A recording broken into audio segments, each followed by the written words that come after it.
দলের নাম ভাঙিয়ে অপরাধ করে কেউ পার পাবে না, সে যেই হোক। ঢাকা 18 আসনে বিএনপির যুব দলের নাম ভাঙিয়ে যদি কেউ দখলবাজি, চাঁদাবাজি বা সন্ত্রাসী কর্মকাণ্ড করে তাদের কাউকে ছাড় দেওয়া হবে না বলে হুঁশিয়ারি দেন ঢাকা মহানগর উত্তর যুব দলের সাবেক সহসভাপতি এস.এম. জাহাঙ্গীর। কি হয়েছে সেটা যেগুলো আমার কাছে বিচার এসেছে আমি সেটা করার চেষ্টা করেছি এবং আগামী দিনে আমি এটা একদম দায়িত্বহীন কণ্ঠে বলতে চাই, দলের নাম ভাঙিয়ে অপরাধ করে কেউ পার পাবে না, সে যেই হোক, যে যত বড় দলের কর্মী হোক, অবশ্যই তাকে শাস্তির আওতায় আসতে হবে। সেটা দলীয়ভাবে আসতে হবে এবং প্রশাসনিকভাবে সেটা আসতে হবে।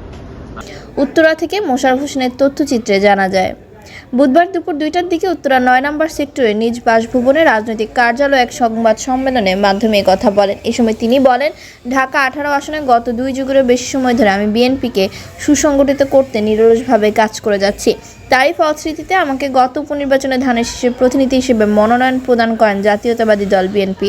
নির্বাচনের সময় স্বাভাবিকভাবে আমার সাথে হাজারো নেতাকর্মী যোগাযোগ রেখে দলীয় কার্যক্রম পরিচালনা করেছেন।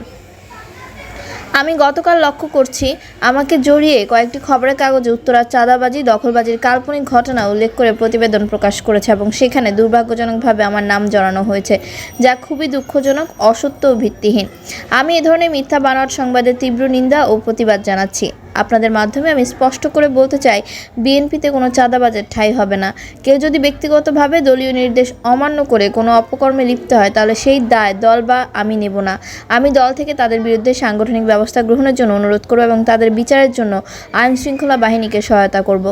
সংবাদ সম্মেলনে এসে এস.এম. জাহাঙ্গীর আরও বলেন, গত 6 আগস্টের পর থেকে ঢাকা 18 আসনের আইন শৃঙ্খলা পরিস্থিতি স্বাভাবিক রাখার লক্ষ্যে আমি সেনাবাহিনী সহ অন্যান্য বাহিনীর সাথে সরাসরি উপস্থিত হয়ে তাদেরকে সহযোগিতা প্রদান করে আসছি। আমি এই আসনে 7টি থানার সকল এলাকার চাঁদাবাজি, দখলদারীদের বিরুদ্ধে মাইকিং ও প্রচারণা করিয়েছি। আপনারা লক্ষ্য করে দেখবেন, আমার সামাজিক যোগাযোগ মাধ্যমে একাধিকবার নেতাকর্মীদের সোচ্চার করেছি ও জনসাধারণকে সেনা ক্যাম্পে অভিযোগের নাম্বার প্রদান করেছি। এ সময় তিনি মিথ্যা সংবাদ প্রকাশ না করে সঠিক সংবাদের জন্য সাংবাদিকদের সহযোগিতা কামনা করেন।